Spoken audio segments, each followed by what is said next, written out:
And that is the true travesty, that these kids are going to lose the opportunity to be given a fighter's chance to make it out of this really, really tough community. I don't think that Teddy Bridgewater came into this situation thinking that he was going to blow a bag on these kids, right? It seemed like it was something that he needed to do, right? Okay, if I'm the head coach, my kids need a ride home. Like, Miami Northwestern is not in the best part of town. Like, let's call a spade a spade. Like,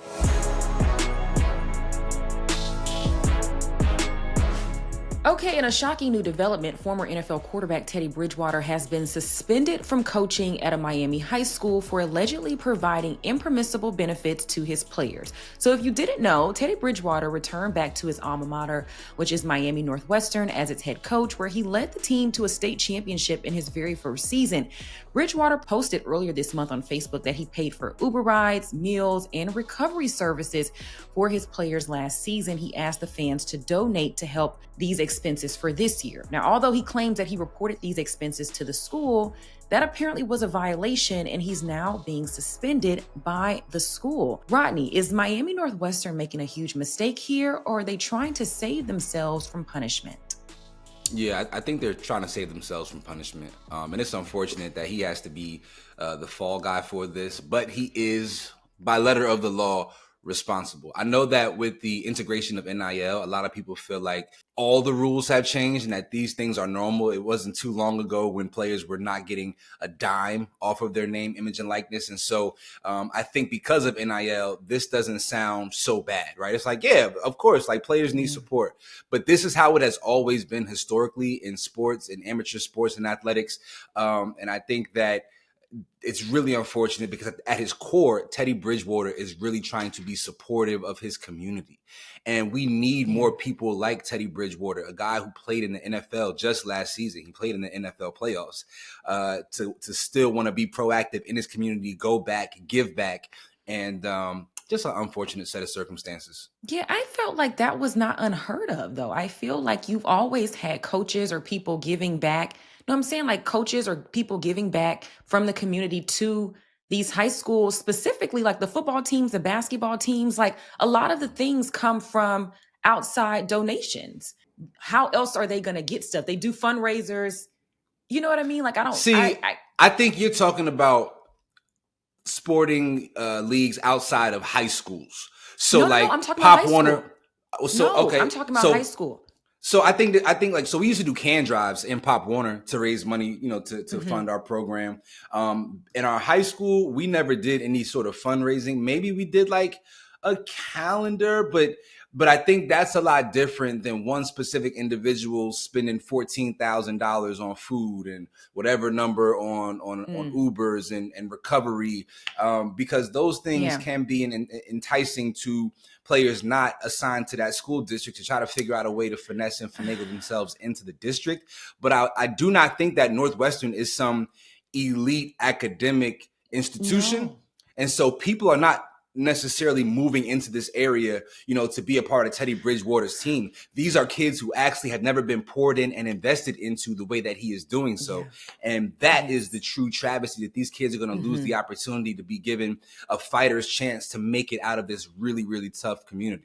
I don't think that Teddy Bridgewater came into this situation thinking that he was going to blow a bag on these kids, right? It seemed like it was something that he needed to do, right? Okay, if I'm the head coach, my kids need a ride home. Like, Miami Northwestern is not in the best part of town. Like, let's call a spade a spade. Like, I'd rather get an Uber ride for my kids instead of having them walk in the streets at night or first thing in the morning. They need to eat. They probably obviously don't have the resources to eat maybe outside of school. So it's like, I got to feed them. And then after one thing after another, he's like, dang, I've really spent a lot on these kids. I need some help. And then he asked for help, and seemed like it was very genuine.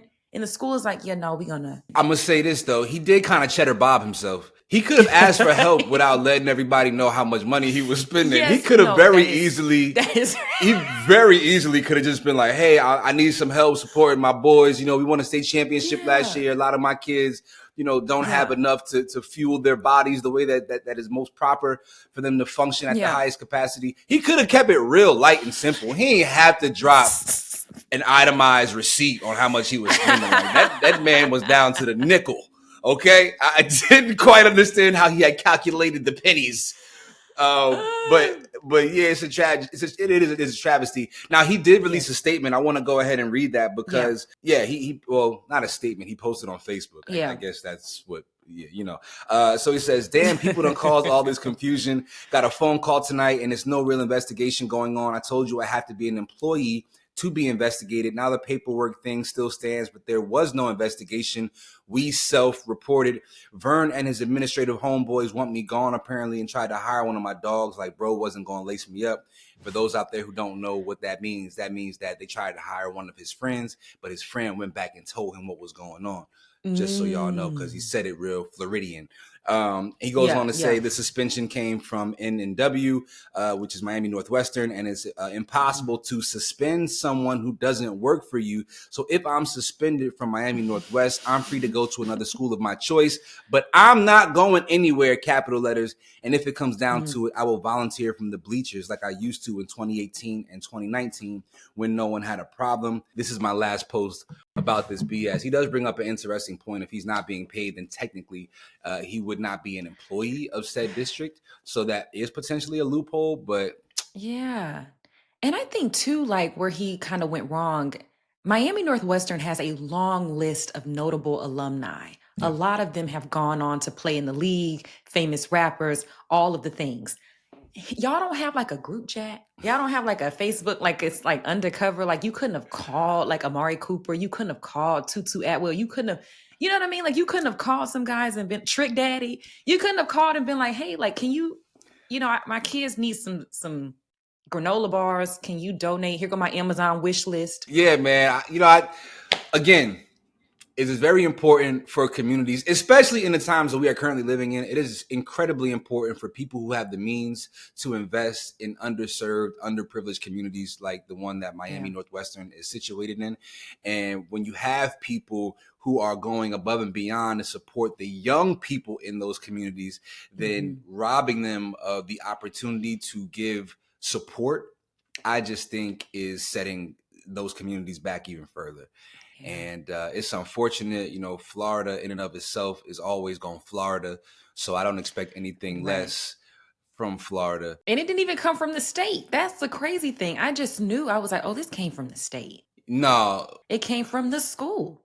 That was what was shocking to me. But this is what happens in the NCAA as well. When teams are under investigation and they self-report, they will punish themselves in hopes that the NCAA thinks that the punishment is on par with the penalty. And so they will try to skirt around an even larger penalization. And, Miami Northwestern's football team, I'm sure, is the pride and joy of the school. So they really probably just trying to figure out a way to make sure that these boys aren't penalized further. But it's kind of like a lose-lose situation. It's a double-edged sword because without Teddy Bridgewater, they are being penalized. Exactly. Yeah, but, he seems down for the cause. Like he's still going to stick around regardless of where he has to be. If it's in the stands, he'll be calling out plays. Nah, scratch that. Okay, we going to run this 9 route. But yeah, so shout out to Teddy doesn't even give off that vibe. Like he doesn't give off. I was like, who is this? So like in the Facebook post, I was like, Teddy, like, I didn't know you talk like that. But this is, that's a really good point, Samaria. It showed a level of passion that we have never heard Teddy Bridgewater speak with. He's always been extremely poised, seemingly quiet. Obviously, I think his teammates have always loved him. But, after that injury that he suffered that robbed him of the potential of his career, he's been real mum's the word for the most part.